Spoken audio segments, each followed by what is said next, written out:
Are you a lifelong fan of General Hospital? Are you a new fan who wants to know more about the history of the show? Do you enjoy talking about the show with others? Do you find yourself yelling at the TV? Is your self-care an hour a day in Port Charles?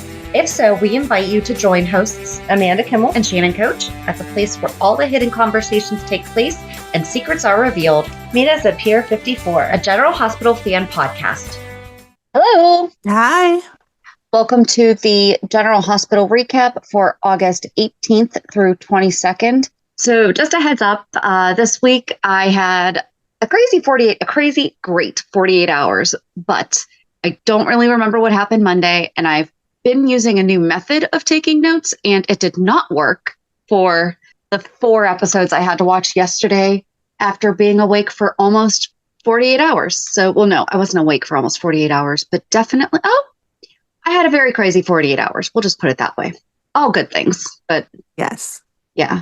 So for Port Charles Pipeline, we did have an email, but real quick, we forgot to mention Obrecht calling Lulu out on ditching Rocco to go find Charlotte and that she needed to quit saying she didn't have time. And I'm like, yes, they listened to us. Exactly. Not that Lulu will listen because it came from Obrecht, but. Correct. So we got a message from Yvonne. Hi, ladies. Just as an FYI, Brook can't move to DC. He has to live in the state of New York. He has to be a resident of New York in order to be congressman in Port Charles. So the writers maybe forgot that or are doing some creative writing. Anyway, I actually just remembered this tidbit of congressional rules. So Alexis better remember this ASAP, especially since she is an attorney. Oh, I understand absolutely, but I don't think he's going to become a resident of DC. He's just moving there. And so, because a lot of them live there too, like they have their own apartments and then they go back home. But if he has a home there and his daughter's enrolled in school there, won't that make him a resident? I don't know. Hold on. Your kids of Congressman can kids. To attend a DC public school tuition-free, a student must be a resident of the District of Columbia. Non-residents are allowed to apply to district public schools through My School DC lottery, but a seat can only be awarded if no resident students are on the school's wait list. Okay. That's interesting. Oh, they have to be at least 25 years old, have been a citizen of the U.S. for the past 7 years, and be at the time of election an inhabitant of the state that they represent. Okay. Members are not required to live in the districts they represent. They just traditionally do. Oh. Things I forgot from 9th grade civics, but right. Excellent point, but excellent point. I would think that it would look bad if he didn't. Right. Okay, hold it. How many members of Congress don't live in their district? Well, federal law doesn't mandate it. Individual states might have their own laws regarding the residency of their elected officials. Well, that would be below. Yeah, there's no number. Of course not. So interesting. Okay, so that was it for Pipeline. This upcoming week is Lucky Part 46. I do think that we're just going to wind up ending at 50. I think that might be the number. Kind of bummed because I kind of wish that it was 52. That way it would just be a full year of Lucky. Yep. I could always make it stretch. But No. only if it makes sense. Like sometimes the episodes are shorter because that's Right. what All the their storyline webs. dictates. Yeah. Or like you're not going to start a new storyline if it's at 45 minutes or 35 minutes. Mm-hmm. If the next storyline is going to take an hour. So, right. Yep. You have any fun news from this week? I didn't really pay attention to anything. Oh, the love scene with Molly and the character Clint Buchanan. Is that her husband? It is her husband. And then Clint Buchanan is a throwback to One Life to Live because the Buchanans. I thought so. I recognized the last name. So but Josh Kelly wasn't on One Life to Live, was he? Okay. Mm-mm. Was her husband? No, I don't think. Was it didn't say it in the article. No, I think it was just a fun thing they did. Okay. Not that they have to, but I like when it's, oh yeah, and he did one day where, well, I guess neither of them are old enough to be, right? Yeah, oh God, probably not. Okay, moving on. No, but they're not old enough to have been the one day stand-in for the character. Right, no. Okay. So for Hulu Headlines. By the way, we're going to have to come up with a new name for this because did you know that Hulu is going away? No. Disney is going to be merging Disney Plus and Hulu. I think it's by merge. They're going to be fully unified app expected to launch in 2026. Most Hulu content, we've talked about this because there's been times where I've sent you stuff and I'm like, I don't know if it's on Hulu or Disney Plus. And I'll be honest, I love it because I also like that HBO Max is also a part of it.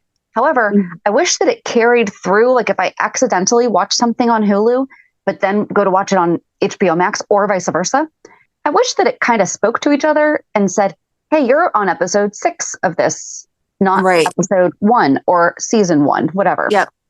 But they are going to be using the Disney name, not Hulu. I mean, that makes sense, but oh yeah, it doesn't sound the same. Check out the Disney headlines. We're watching a whole different show. Right. So Disney descriptions? I don't know. We'll have to see what they actually name it though. Yeah. Because maybe it's probably just going to be Disney Plus though. Mm-hmm. Oh well. So let's enjoy our last few months of Hulu headlines. Alrighty. On Monday, Britt puts on an act. Drew confronts Sonny. Sidwell is evasive about his feelings for Lucy. Brook Lynn opens up to Lois about Lois. Sorry. I'm like, nope, I don't remember Lois this week. And Stella is in the hot seat. On Tuesday, Jason wants answers. Lucas works to save the life of someone dear to him. Nina loses her cool. Jocelyn and Vaughn plot their next move. Anna makes a cautious alliance. On Wednesday, Lucas delivers bad news. Anna floats a theory. Lulu is shaken. Emma confides in Gio. Alexis takes on a new client, and Drew is incensed. On Thursday, Ava gets intriguing intel. Michael and Sonny get the upper hand.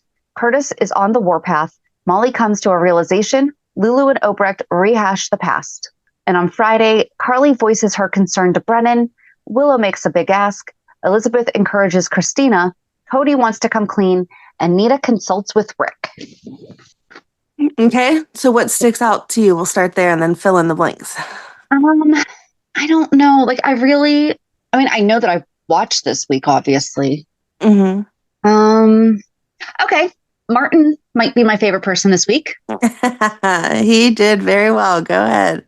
Because Drew was trying to have charges pressed against Michael. I did like how they were doing that. Was that Monday or was that it was either Monday or Tuesday, Wednesday, Thursday, Friday, that they had him giving his statement to the police at the same time that Michael was talking to Diane and Sonny. I really liked how they did that back and forth. Michael's basically saying, yeah, I punched him. However, he was trying to manipulate Wiley. He was doing this, that, and the other thing.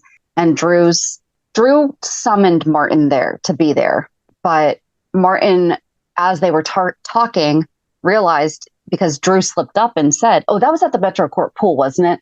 Either way, Drew and Martin were talking and Drew slipped up and said something about how Stella was being interrogated for insurance fraud. And Martin's like, how'd you know that one? Because that hasn't gotten out. And he realizes that Drew is who threw Stella under the bus so that he could use that as leverage towards Curtis. Oh, and at the same time, Curtis and Portia were talking to Alexis. Curtis and Stella. I'm sorry. Why would Portia be talking? It has nothing to do with her. So why would she even care about it? But Stella and Curtis were talking to Alexis.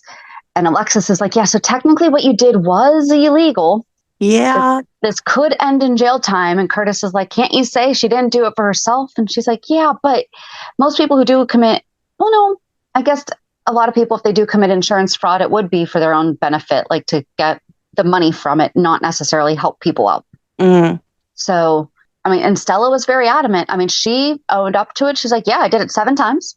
Right. And she said, she's like, as soon as they started asking me about this, I realized I need to remember who I did this for.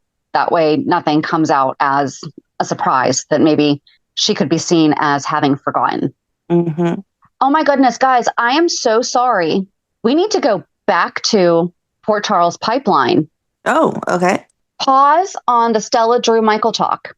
I just opened up our email because I was looking for something, and we did have other Port Charles pipelines.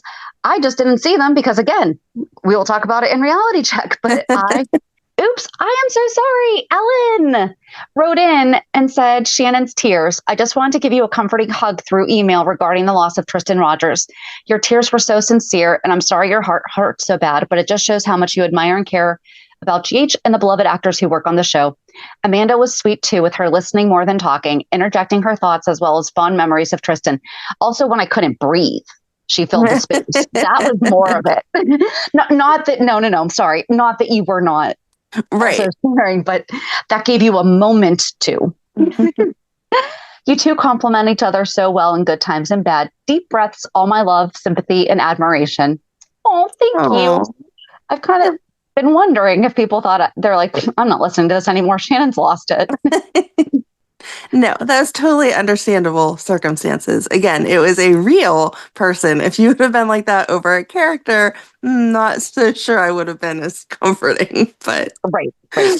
And I hadn't been talking about it that way. It just happened. Right. Okay.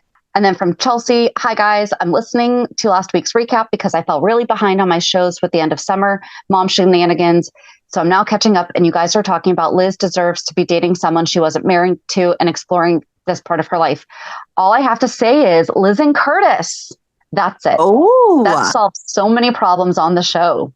Liz and Curtis. That's why it'll never happen. It solves so many problems on the show. Right? I can see it. I could see it too.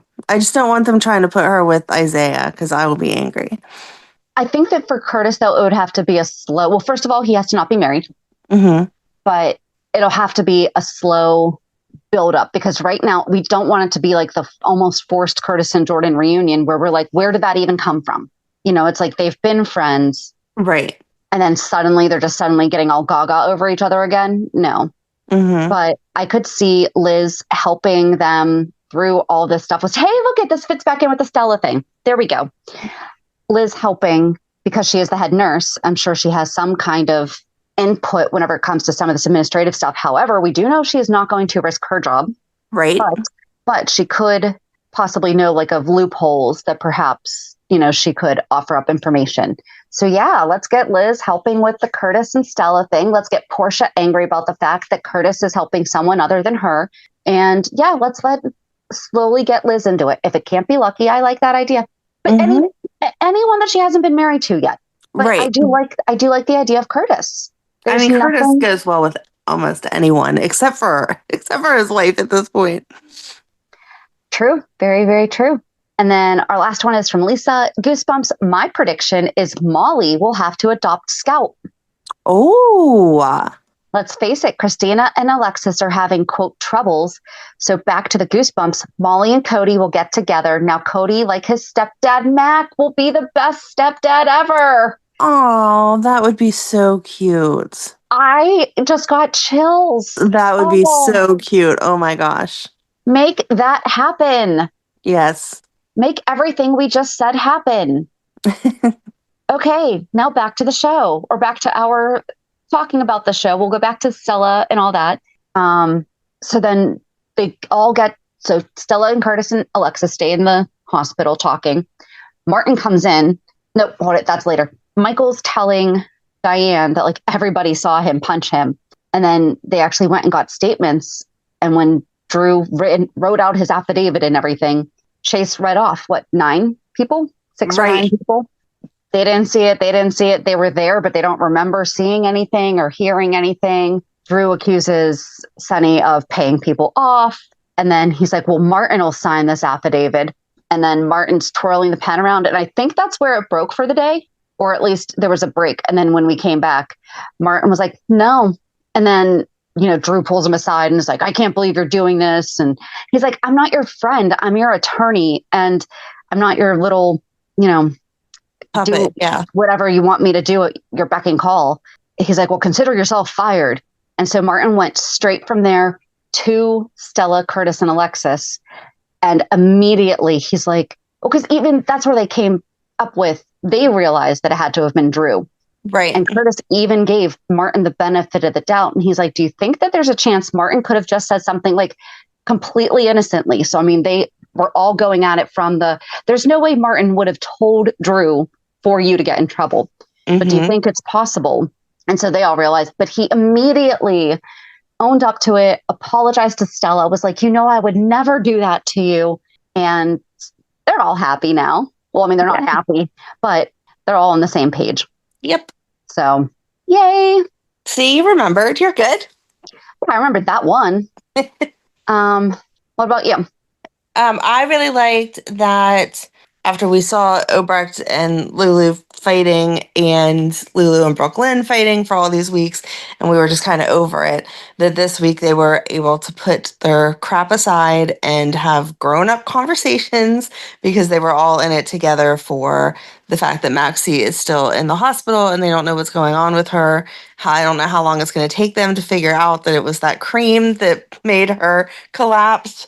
Well, that's what happened on Monday, was that Lucy was giving the promotion for the cream, and she's just yammering on and would not shut up about herself and about how great she is as a realtor, as a this, that, and the other thing, and how she's so busy. And you could just see Flora's face was, oh my gosh, make her shut up. And Maxie picked up on it. And she's like, yeah, everyone's busy, Lucy, now, Right.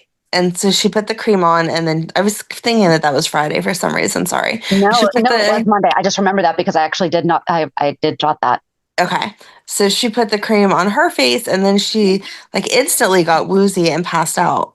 And they called the ambulance. And I loved Lucy. I did love Lucy with that too, because she went from me to, oh my gosh, Maxie's obviously injured, and she remembered to tell the paramedics that Maxie had had the heart transplant. And for a minute, I was kind of like, why?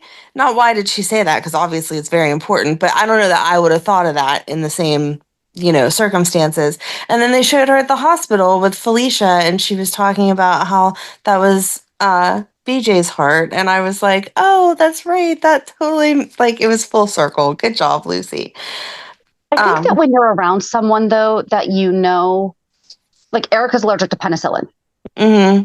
So, that is in my head. I know she cannot have that.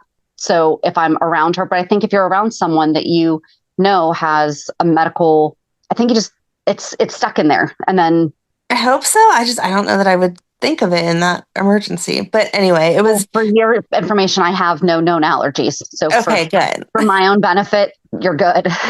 Good. So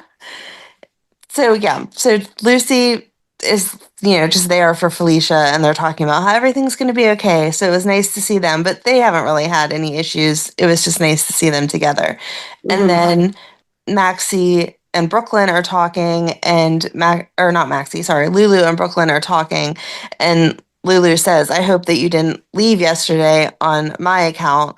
And Brook Lynn was like, I just didn't think that anybody needed any more crap. We're supposed to be there because of Maxie, and no one needed to see us fighting. And Lulu was like, well, yeah, this is the time that we have to put our differences aside and do what's best for Maxie, because that's what she's always done for both of us.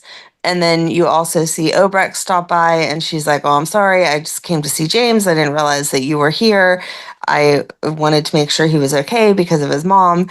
And Lulu's like, yeah, I'm watching the kids. I haven't said anything to them because I don't know what to say, but sure, I'm not going to tell you that you can't see your grandson.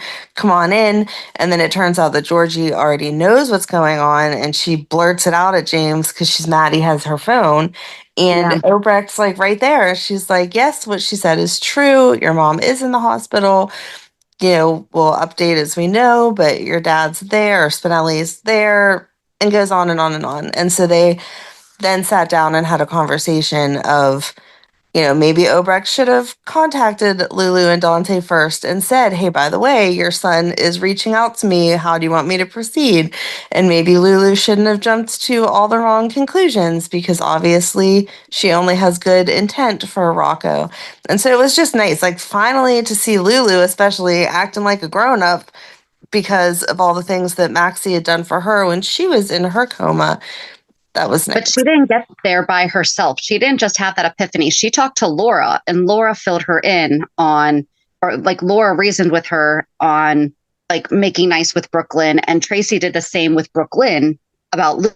Yes. Because Tracy understood or saw that was surprised that Brook Lynn had come home, and she thought that that was bad news about Maxie. Mm-hmm. And she's like, no. And then Brook Lynn almost didn't tell Tracy why she did leave. And then she realized, she's like, let me guess, Lulu. And she's like you said, yeah, I just didn't want any more issues or whatever. And I didn't want Lulu to get mad that I was there. But, Maxie has become one of my best friends and all that stuff. And then Brook Lynn went, I guess Lulu did reach out to Brook Lynn before we saw her, because we saw Brook Lynn go to Lulu, and it turned out that Lulu had invited her over. And then they made peace. Well, they both went to talk, and Lulu was like, can I talk first? And somehow Brook Lynn let her, because I'm sorry, I kind of would have, after giving all that history, I don't know if I would have done that. I would have been like, oh, great. What are you going to yell at me for now? Are you going to give me a schedule on when I'm allowed to see my friend or what? Mm-hmm. But instead, Lulu didn't do that. And they worked out that they both need to be there for Maxie, taking care of the kids, and just, making sure that when she wakes up, she knows that they're all there. I did like that Lulu was like, we don't have to be friends, but we just need to make sure that we're not fighting around, especially around Maxie. Right. But we'll see, because Lulu likes to flip-flop as soon as it is something that upsets her. True. She'll be like, yeah, I knew that I told you that you could be here, but, I want to sit on her left side. And then, we'll see. I'm hopeful that it will. We know that Kirsten is going to be off for a while, so I guess a coma was the best answer for that. She's not officially in a coma yet. Okay, but we know that Kirsten's going to be gone for a while, so a coma seems like a reasonable way to do it. Just please don't let it be for 4 years. Right. Please don't let anything be wrong with her heart. Right. Well, they're saying so far that they're not seeing anything. Like, they noticed that there was something off in her blood work, but that her heart is completely functioning normal again. But I just wonder who's going to make the connection to go look at the cream, because I don't know that they're even anywhere close to thinking along that track. And no one was really paying attention whenever that. They're not going to, because they talked about it. And Tracy or Lucy, said she's been using it for months. It's been the same cream that she was part of the test, getting the product to market. She was part of it. So no, it's not the cream, because she's been using it for months. It can't be. Yeah, someone needs to realize that it is, though. Well, yeah. But that's what I'm saying is that they did. They just. Right. They talked about it. They talked about it, and they weren't paying attention when that intern, I'm assuming she was an intern, whoever, helper on the show, was so adamant about, you have to use this bottle, and handed it to her. So I don't know that they're going to make that connection. Oh, yeah. It was weird, because they were getting ready to start, and the girl ran up and was like, this is the one you need to use. And Maxie kind of looked at her like, okay, there's 10 bottles of the product on the table. Why wouldn't I just use one of those? But she didn't question it. She was like, okay, that's the actual one, not the prop. So it was Sidwell. Yeah, I'm assuming. Ew. Lucy's not going to be really happy about that. Mm-mm. And Marco asked him this week how he felt about Lucy, because it seemed like she meant more than just the company he normally keeps. So, yeah, we'll see. That's not going to go well, because she's not going to be okay with.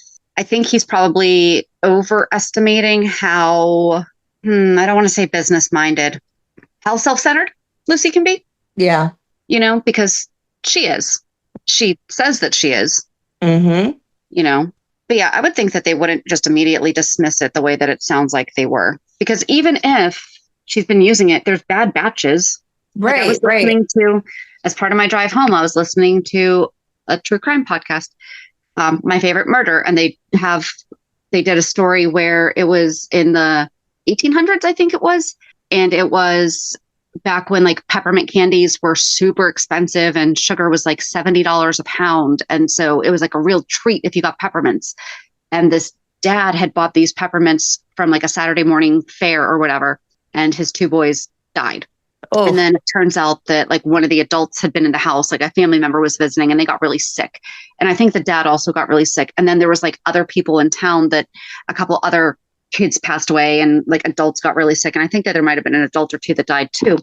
Well, it turns out that when the baker went to the store to get his typical, it's called Daft, which is what they use to like cut the sugar to make it last longer, but it was edible. The storekeeper was sick and told his stock boy, this is where it's kept. Well, it wasn't labeled. And there were 2 big barrels of white powder. And unfortunately, the stock boy picked the wrong one and it was arsenic. And so Oh, wow. the baker, made his candies with arsenic without realizing it. So yeah, people could have been eating those candies every single day. All it takes is the one bad batch. Right.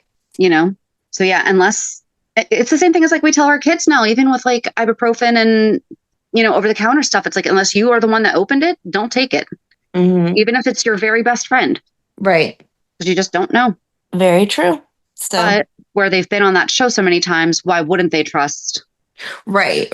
I'm sure that I mean, again, she made like a face for a second, but it was kind of just like, we had already heard that she was nervous about being on the show and they were rushing to start taping. And so her face could have been anything. But yep. So yeah, I guess Maxie's going to be out for a little while. Maybe Lulu will do her nails though too. That was sweet that when Lulu and Laura were talking. Although I thought it was funny. I do remember Lulu saying to Laura, I can't even imagine. This must have been how you felt when I was in my coma. Lulu, honey, you experienced the same thing when your mom was in a coma for 4 years. Right. Like you do know this. I was actually thinking about this. Well, no, I'm not going to. Never mind. I'm not going to go down that rabbit hole. But you're right. She should have remembered that it happened. Maybe she wasn't the same, like, because they did ship Laura off to Paris for treatment. Right. So, and Lulu was younger, so she wasn't visiting her constantly and really couldn't have because she was in Paris. But the same feeling of, man, this is awful, my mom's not around, would have been the same feeling that Laura would have had about her daughter not being around. So I hate when they forget things that should be a core memory for Lulu. Well, especially since, I distinctly remember Lulu sitting at Laura's feet crying right before they took her to Paris. But, right. When she was in that state nonetheless, and she didn't get to see her mom for how many years because of it. But I did like that. It did seem like Lulu was being pretty unselfish about. Yes. I felt like she was okay this week. She was getting her priorities straight and thanking the people that she should be thanking. So that was nice. I hope she talks to Dante. Yeah. About this whole Rocco Epiphany thing. Right. Like, hey, yeah, so we do need to let him see her. I agree. What else? Well, I guess a lot of it really did go together. Like killed like 20 birds with one stone. Oh, before Maxie went into the coma, though, the heart attack, before she went on stage, she had been talking to Martin. Oh, yes. Yeah, she wanted the police. Right. So I wonder if Martin will bring that up. I don't think he's allowed to, right? It's still confidentiality. Not if it's something that could have killed her or could have harmed her. If her saying that she wanted to go and he's like, yeah, there's reason to believe that Sidwell knew that she wanted to turn him in. We need to look out for this guy, look at this guy. Oh, I guess maybe. Okay.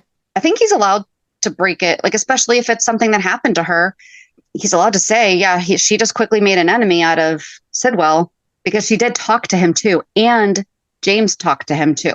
Right. That's right. We did talk about that. I was thinking of it more from the Sonny side. And I'm like, I don't want it to sound like Sonny is trying to hurt her because he doesn't want it disclosed that he has unclean money that accidentally got put into the company. No, I'm just like, yeah, Sidwell would. It's going to have to probably be that way, that it'll come out, well, what did Maxie want to say? Well, Maxie wanted to say this.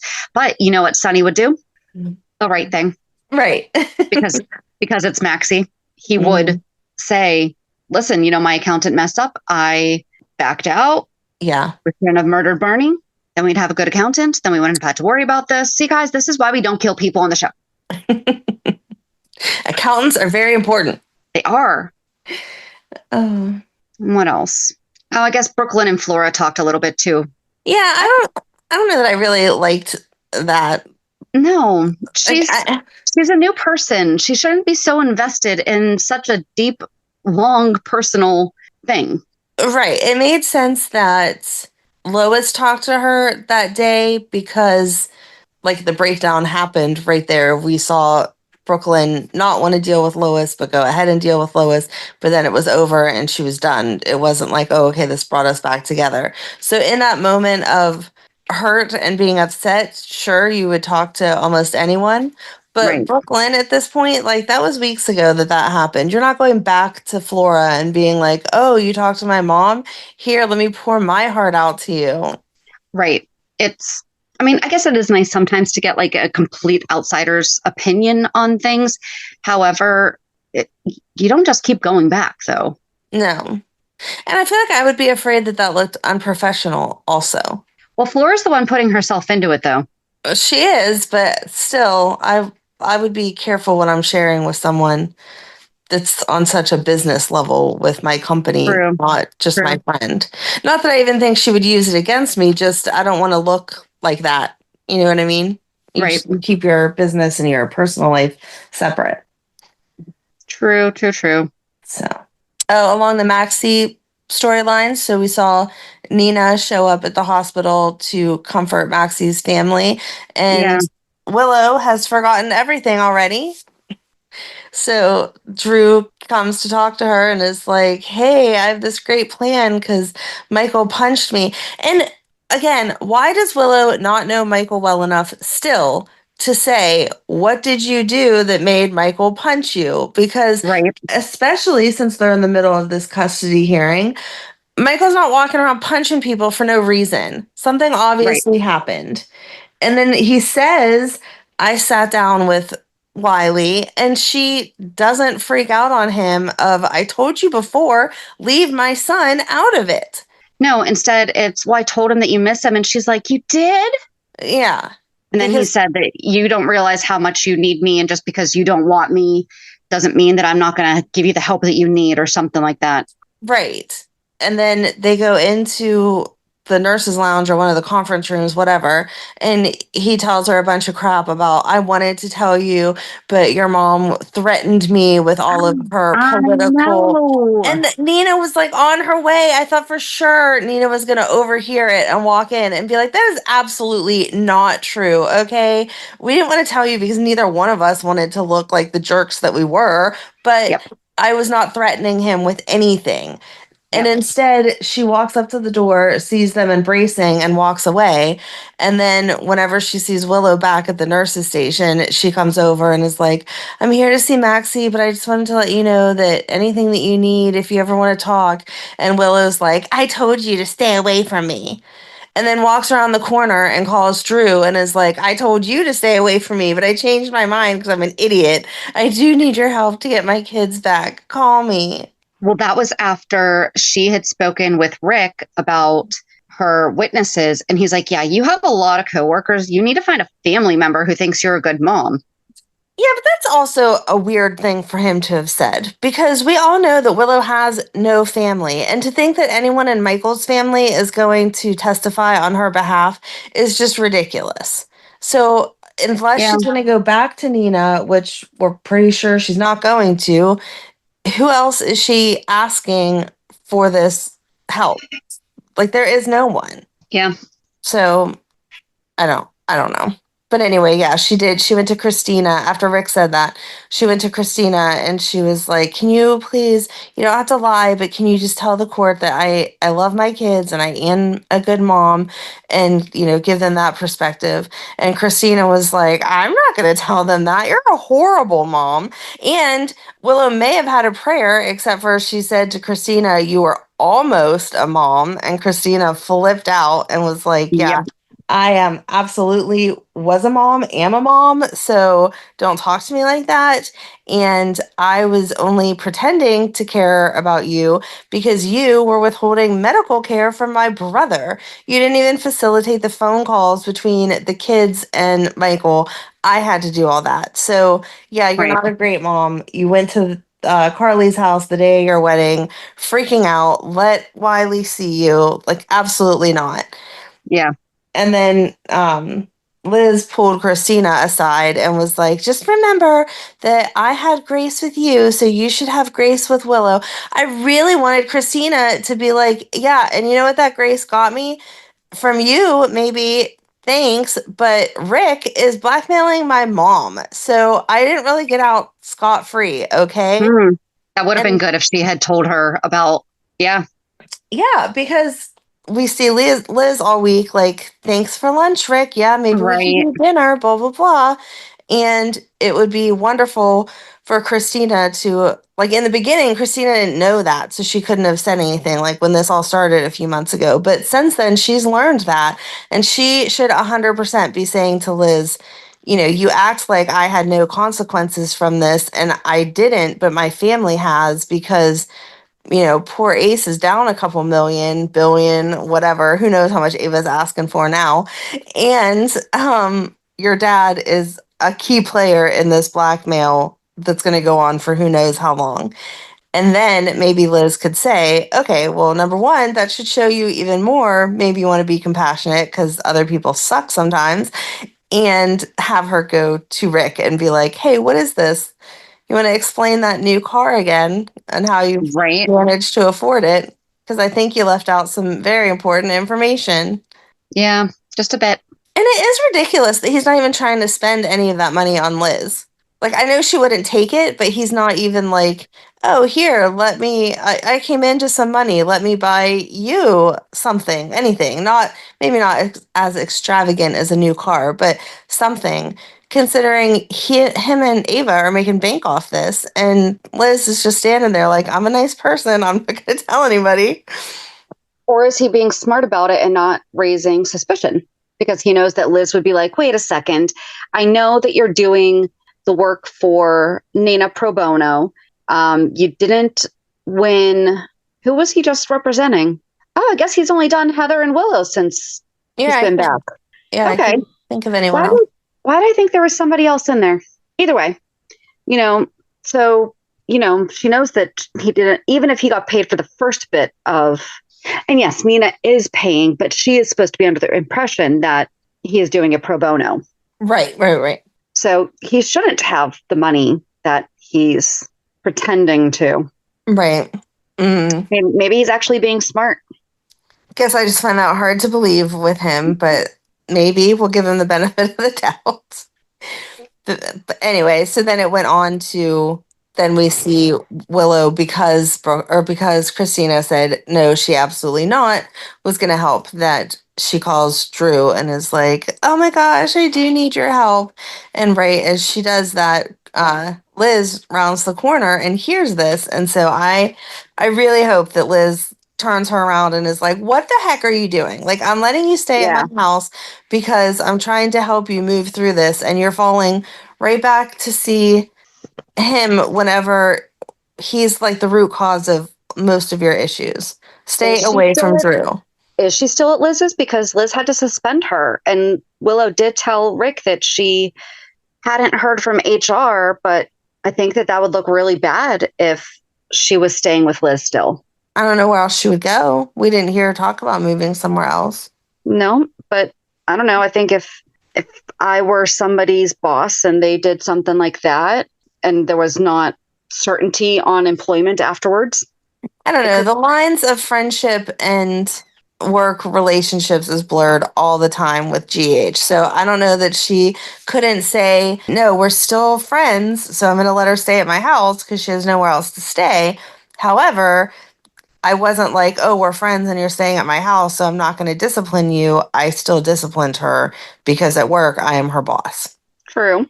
But I don't know. I guess they didn't say anything about her still being at Liz's, but I can't imagine, in the last week where she would have found someone to go live with. She can go live above Bobby's. Oh, never mind. They're not going to let her live there. Really? Really? I'm pretty sure that's out of the question, as is the Metro Court. So where is she living? That's true. Oops. Was not thinking there for a second. Oh, but that's perfect because that takes us to Bobby's, and that's where we see Cody picking up food to take to everyone for the fact that Maxie's in the hospital. And that's where we see Molly writing her book about the hunky cowboys. Yeah. And then she plays the scene in her head that, like we said at the beginning, was actually her husband and Cody, not fighting over her, but both showing their love for her and wanting her to be with them. So, well, she's trying to picture someone else as the cowboy, and it's not happening. Right. I love it. I love when they do stuff like that, where they bring in their real family members. And right. It was super cute. And then she tries to talk to Cody and totally just blows it, but doesn't know that Maxie's in the hospital. So she wasn't being as insensitive as it perhaps came off. And then she sees Michael and she's just like all flustered and all over the place. And it's like, I have feelings for Cody and I don't know what to do. And he's like, okay, calm down. It's okay. Maybe start with some coffee. You don't have to go like profess your love to him. And then she goes. I don't understand how we got there from his conversation with Tracy and his conversation with Mac. How did he get in bed with Ava? Because Ava started smack talking Molly. It was like he's going to justify it as like a protection. Because it was gross. It was gross. So it starts out, we see him and Ava talking, and he's trying to be nice and say, hey, listen, whenever I first brought you your sunglasses, I was not being on the up and up. And she was like, you think I don't know that you had other motives? I'm not stupid.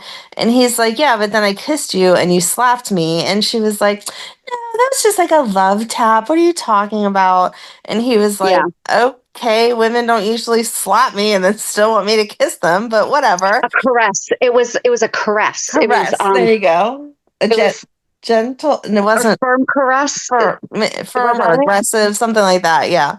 Yeah. And so then they like talk through everything, and then she goes off about the Davis women are all so horrible. And he says, well, Molly's not. And she's like, oh, Molly's the worst of all of them. And that's another reason. I don't know. Where did that come from? Like, where did Ava having an issue with Molly come from? I have no idea. And Molly's never been anything but nice to Ava. Like when she's seen Ava and Rick out together, she's fine with Ava.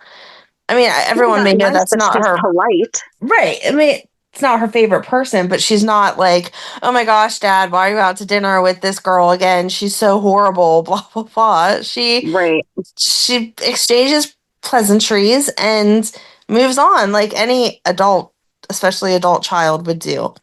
So I don't understand why she thinks that Molly's the worst, but she goes off about how Molly's the worst because she pretends to be nice and she's not, where the other two show their true colors easier, and that she's going to stay with Rick as long as she has to, because not only is it going to get her what she wants, but she just loves to watch them squirm the fact that she's dating him. And yeah, that's whatever he says. Well, you don't have to keep dating her or dating Rick. You could be with me and, find something better to do with your time or whatever. And then they end up kissing, and the other thing is, why are they next to the horse stables when his room is right upstairs? That's so gross. Not that Molly not be hygienic, right? Not that Molly couldn't have gone up the steps and knocked on the door. So I'm not sure why we needed to have it there. Yeah, just yuck all around. I'm so blah. Yep. And I felt bad for Molly because she just said to Michael, I'm not the most experienced. I dated TJ. We were together forever. I've made some mistakes here or there. And I guess I should just get over my feelings for Cody. And he's like, no, again, go ask him out for coffee and see what's there and then go from there. You don't need to rush it one way or the other. And so she finally got up the nerve, which couldn't have been easy. I know. And she goes there to say, hey, can we have some coffee? And instead pulls back the door and is like, oh my gosh, I'm so sorry. Yuck. Yep, very yuck. And Ava, who is trying to continue being with Cody, is just being sloppy there also. Like, why are you not upstairs in a bedroom behind a door that locks, not just a slidey door? Because the first thing that Molly is going to say is, why are you cheating on my dad with Cody? Yep. Yeah. And she's going to go tell her dad. Right. I don't know. Very frustrating. Yes. And then in other hookup news, Joss and Vaughn. Ugh, that's another ugh. I'm sorry. I've never been a WSB agent, but I imagine if I was, that I would try to keep my personal life away from my professional life as much as possible. We're supposed to be believing that Joss was chosen to be this agent because she showed that she was so mature and level-headed and could do all of the things that we've seen Anna do in the past, that we've seen Felicia even help with the WSB with stuff in the past. And Yep. Joss's first assignment, she's gonna fall into bed. No. No, no, no. Well, oh yeah, I guess Anna was teasing Robert, but because at that point when we met Anna, she was his ex-wife. Yes. Yeah. But yeah, so Joss, they did kill the guy. Yeah, they killed the guy and threw his body off the cliff. And then they went back to the room and she said she had to take a shower, but she like collapsed in the shower, upset. And he comes in and sits down next to her and then turns off the water. And they come out into the bedroom and end up hooking up. Again, if Well, I they was kissed in the shower first, Amanda. They kissed first. sorry. I'm glad they shared another kiss, because I love to kiss people like what, a total of 3 times before I hook up with them. Well, and this was the And first actual kiss because the first one was the fake. Like all the other kisses were fake kisses for appearances, not actual meaningful kisses. This even the was one, the even you the just one helped at me kill somebody, so now I'm attracted to you. Kiss. even the one outside of Charlie's, Yeah, I didn't think that was real. I kind of felt like that was where the lines were getting blurry and you couldn't tell if it was real or part of the act. But anyway, I thought it was because there was other people around. maybe. Mm. I think that's where she thought maybe there's nothing, and then he's like, no, this is the job. We have to put on appearances that Okay. things are a certain way. I also want to point out that like nothing turns me on as much as knowing that I'm staying in a resort where people know that I'm a WSB agent and are gunning for me. I love to take time out of figuring out what I'm doing next to stop and hook up with someone Right. Yes. in the room that they assigned me to stay in, so they know exactly where we both are, and the room that the guy has already had an attempt on his life, hence why I had to kill the other man.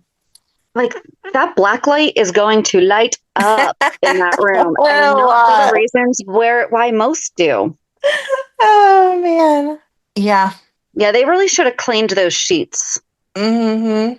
And again, I can understand, if they had to flee the resort quickly and then they got to the safe, whether it's a safe house or back to Port Charles, wherever, but someplace safe and the emotions are running high and then they end up hooking up. Okay, that makes sense to me. I still wouldn't have liked it because they're supposed to be better than that, more professional, but that would make sense to me. I'm sorry if I am like moment to moment wondering if I'm still going to be alive. I don't take the time out to hook up with somebody in that spot. No. But after that, he says, well, we need to contact Brennan. We need to figure out where to go from here. And she's like, yeah, no, I'm just going to go talk to Britt because we're here and I'm not wasting any more time. And she goes out by the pool and then she sees Jason there. And Jason's flirting with the courier lady. Yep. And at that same time, Britt has seen him with the courier lady and says to the concierge, like, hey, don't you think that you should get her away from him? Isn't it time to send her back to Port Charles? Like, we're done with her. And he's like, no, I asked her to stick around and she's just talking to a guest and trying to authenticate that that's who he actually is because the WSB has already infiltrated the resort. So we're having everyone checked out. And she gets all annoyed and mad. And then it ended Friday with her showing up at his door in like a sexy dress. Well, before he was talking to Greta, the courier lady, he and Britt had it out. Oh, they did. Yes, you're right. They did. She told him that he had no right to even ask her what happened because she thought he was dead and he didn't tell anyone that he wasn't. So why does he think that he deserves an explanation as to where she's been or what's going on? And then he tries to get her to go back to Port Charles, and she's like, what part of I can't do you not understand? Like, I'm dead there and I'm working on something here. So I can't go. I don't know. I just want to know who she's working for. Her daddy. I want the concrete proof. That would be great. It would be, and we just need to make sure that it happens on a night where JD's like around so I can watch it and immediately pause it and get him to watch it with me. I agree. We all heard him say if he comes back, he'll start watching it with me. Yep. The internet was speculating it might be Peter also. No, Peter died too well. No. I think we've already established it doesn't matter how you die, you can always come back. But yes, but Peter died really well. Like, I agree, and I would prefer Faison over Peter. Yes. Brains in jars can come out. If you are shot by Anna Devane or Felicia, who killed him? Anna. No, Felicia. You're right, it was and Felicia. He died in Anna's arms. Yeah. Yeah, those are the stipulations where you don't come back. But if you've just been a bad guy, Peter August was such a complex character. Right. Faison can come back, though. Get that brain out of the jar. Yes. Or it's not even his brain. He escaped the fight with Jason with a superficial wound. You're really invested in this. I am. I want my husband to start watching General Hospital with me. Got it. Oh, but I think Brennan's going to bring Joss home because he's seeing how Carly can't handle blah, blah, blah. Well, because he is stupid on top of being stupid. I'm like, what's the next level of stupid? I'm not sure, but that's where Brennan is. Because not only does he know that Joss is an agent because he hired her, but then Carly's going on about how, so she has him come over to fix her garbage disposal at Bobby's.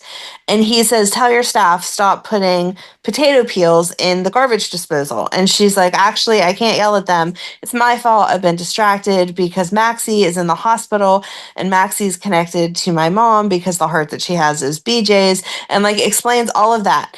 And then she goes on to say that she, it was hard enough to get past losing one child, but that she could absolutely never survive it if she lost another child. And, she like doesn't even want to think about it or whatever. And Brennan says, I promise you that's not going to happen. So now we're going to kill Joss? Like, you can't promise that.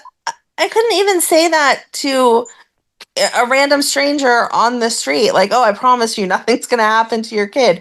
You can't make that promise. You don't control the world. And especially you who have put her child in danger by flying her to this resort. What are you talking about? Until Joss is in front of you, at least, how about you not make promises that you absolutely cannot keep? Right. Ugh. Well, the W does stand for world security. So maybe he's taken that a little too literally. I was going to say, they have a hard time protecting people in their town, let alone the world. Very true. So I don't know how they're going to write it. Either he's going to bring her back and tell her, sorry, you can't be a spy because number one, you're not the best at it because you're already hooked up with Vaughn. And number two, your mom will be super upset if you die because, that wasn't a given beforehand. But okay, now that she said it, I suddenly understand. Right. Or they're just going to kill her off. Is he a guy that actually listens then? I would hope that most men, even the most unaware, understand that a parent, but a mother in any circumstance, is not going to be like, oh, okay, yeah, that's fine. It's fine. I'll just move on. Right. True. But yeah, it should not have taken her bringing up Morgan and saying, I just couldn't go through this again, for him to understand the severity of what it would do to her to lose Joss. Well, especially after he just saw everything she went through with Michael almost. Right. So like, can we give Carly a storyline other than something bad is happening to her children? Right. Please. I think that's it though. I think a lot of it really went well together. Yeah, I feel like we covered it. I was afraid I wasn't going to remember it because it didn't seem very exciting this week, but it all went together. Yes, it did. So, all right. Well, then. Reality check. Well, you know what? I'll do my reality check quick and whatever, because my week wasn't super exciting. And then you can tell us all why.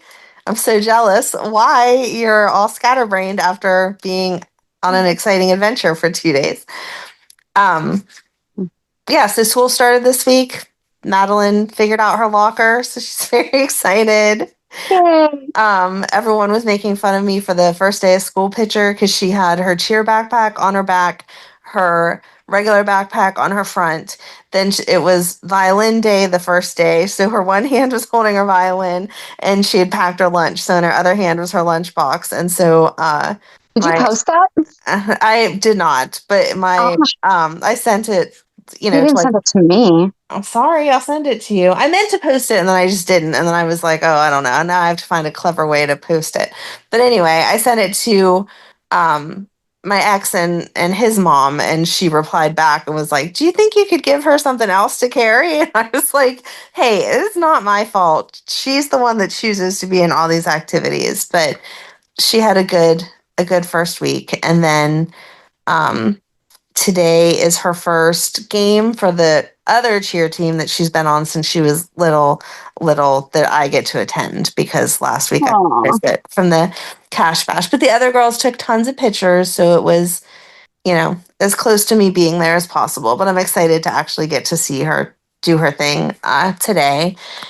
And then, yeah, other than that, they kind of got some sucky news this week. Their great grandpa passed away, which I come from a family that, like, no one lives that long. And so I'm like, you guys don't understand how lucky you are. He was 93. When I had Emily. Was the first thing I said to you, because I thought I was misreading it. Right. I'm like, wait, he still has a grandfather?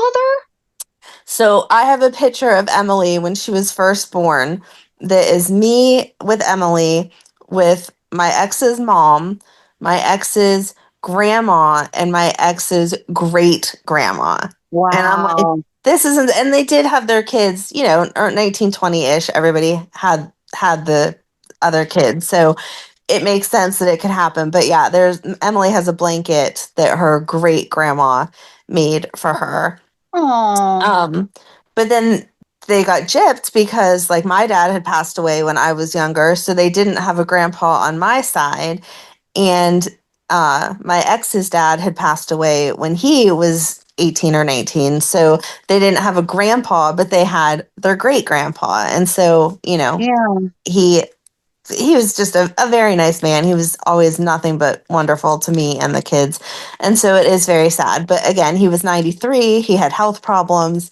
In the whole scheme of things, he's definitely better off being out of pain and up in heaven. And so I, tried to explain that to them as best as I can or whatever. But, as much as you can rationalize it in your head, it doesn't make it any easier as far as the feelings go. So, nope. Yeah. But besides that, that was it. That was our week. Not nearly as exciting as yours. So we all know I'm a dork and love theater and Broadway and musicals and everything. And about a year ago, like, I love Jonathan Groff. I think we've discussed this, that, like, I have a thing for Jonathans. So July I saw Jonathan Jackson. August, Jonathan Groff. Someone could figure out getting me Jonathan Taylor Thomas for my birthday in September. That would be fantastic. Okay. Somebody make this happen, because he doesn't do anything anymore. And then I would just need to figure out Jonathan Bailey too.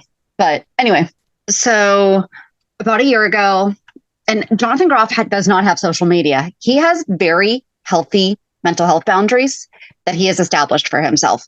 So on TikTok, like, there's these 2 short clips, and it's him riding his bike to a stage door, and then it's Beyond the Sea is playing, and it shows him, like, walk through this door, and he's instantly, like, in a suit and tie, and, like, puts on the hat and looks at the camera, and you're like, oh my gosh, he's doing something with Bobby Darin. Okay, cool. Nothing comes out for months, and then there's suddenly this video of him in a restaurant singing Dream Lover, and just, like, totally random. Then it comes out that he's doing this show on Broadway called Just in Time. Tickets are impossible to get. It opened up in April.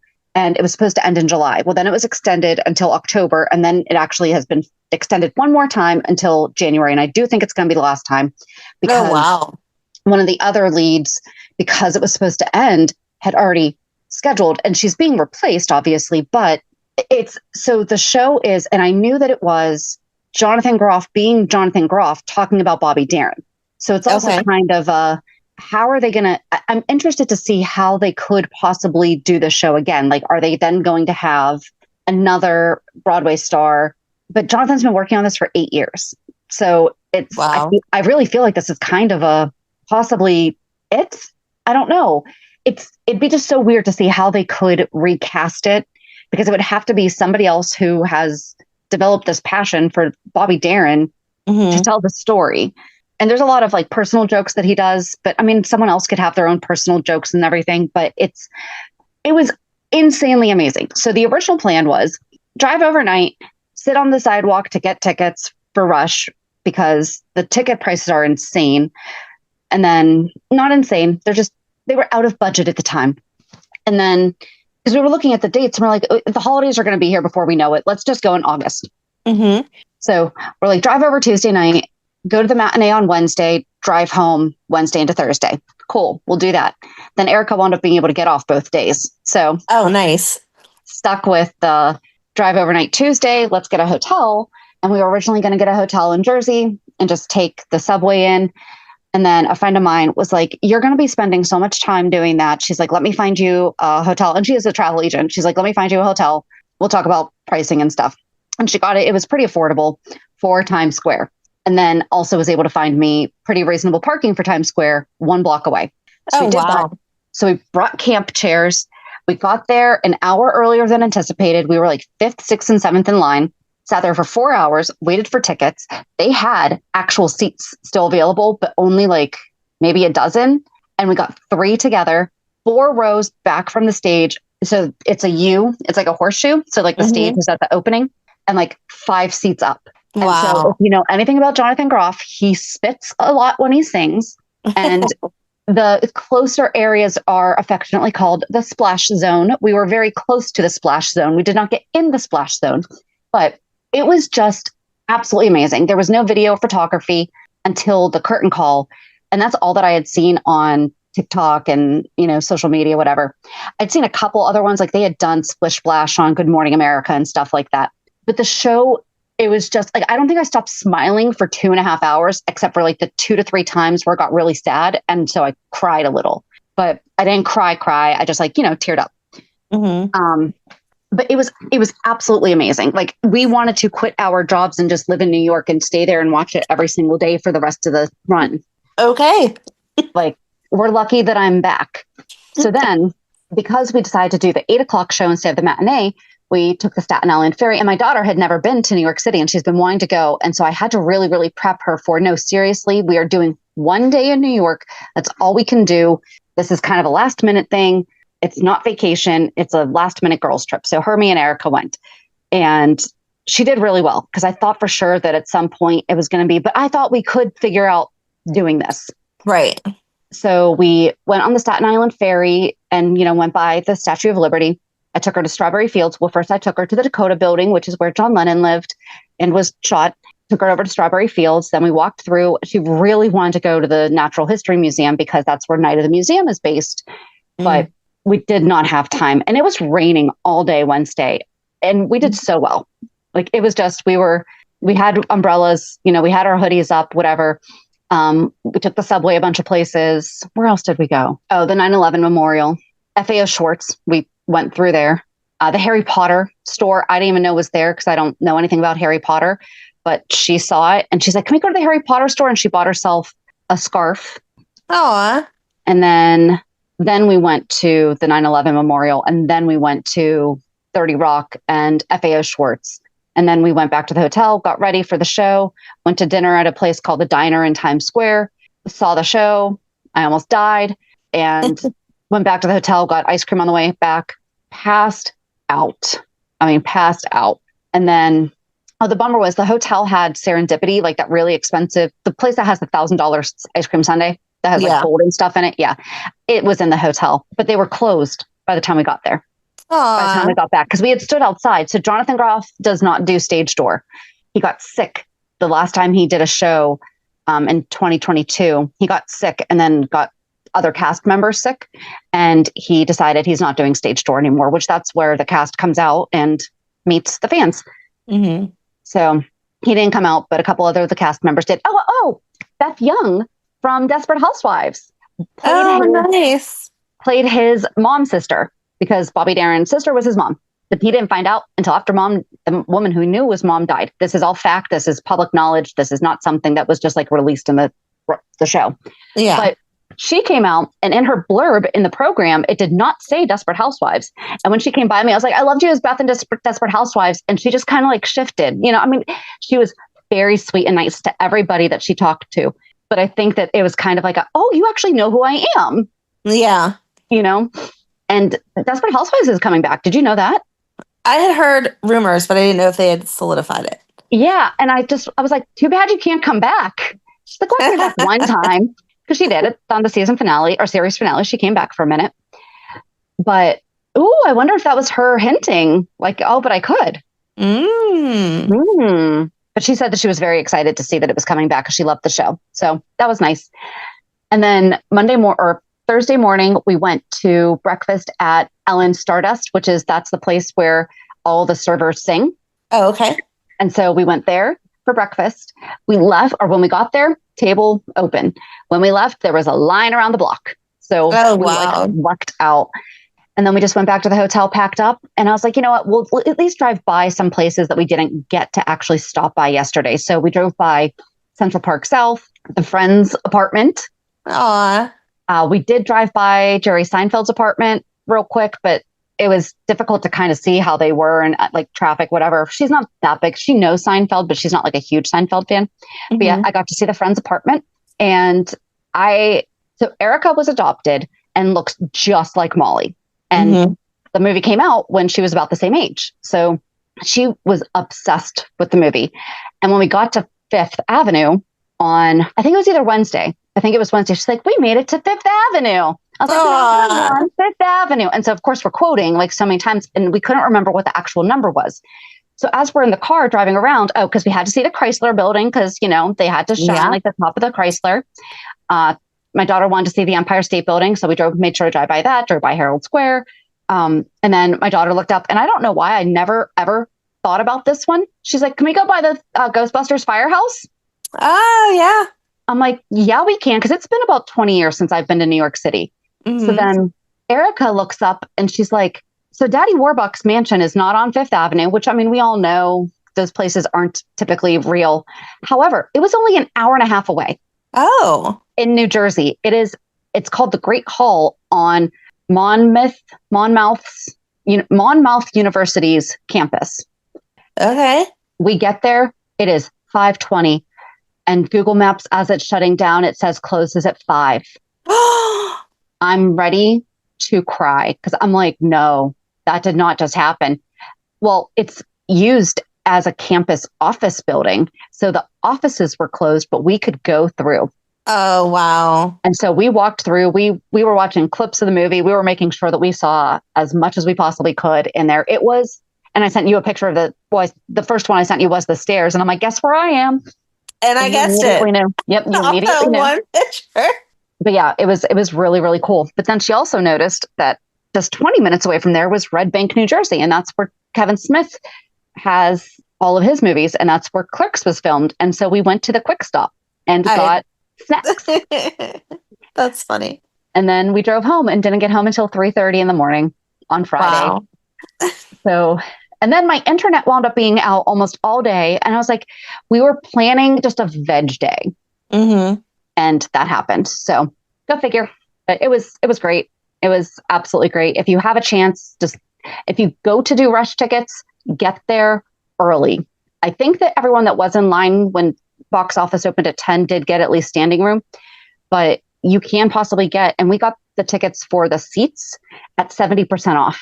Wow, that's crazy. Yeah. So it was awesome. It was great.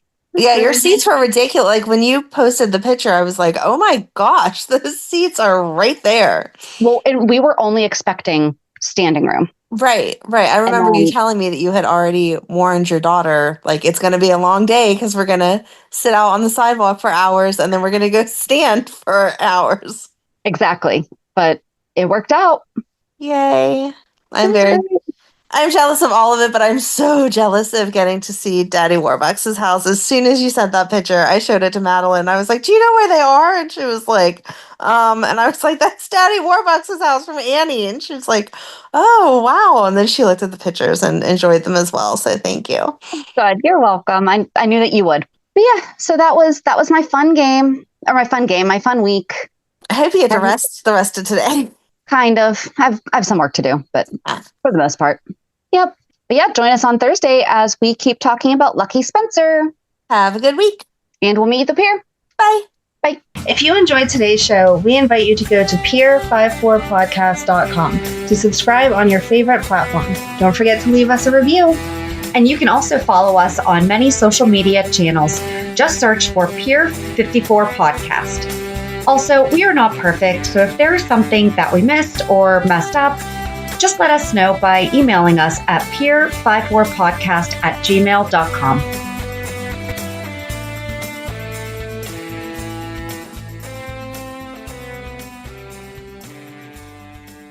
It's tax season, and at LifeLock, we know you're tired of numbers. But here's a big one you need to hear. Billions. That's the amount of money in refunds the IRS has flagged for possible identity fraud. Now here's another big number. 100 million. That's how many data points LifeLock monitors every second. If your identity is stolen, we'll fix it guaranteed. One last big number. Save up to 40% your first year. Visit LifeLock.com/podcast for the threats you can't control. Terms apply.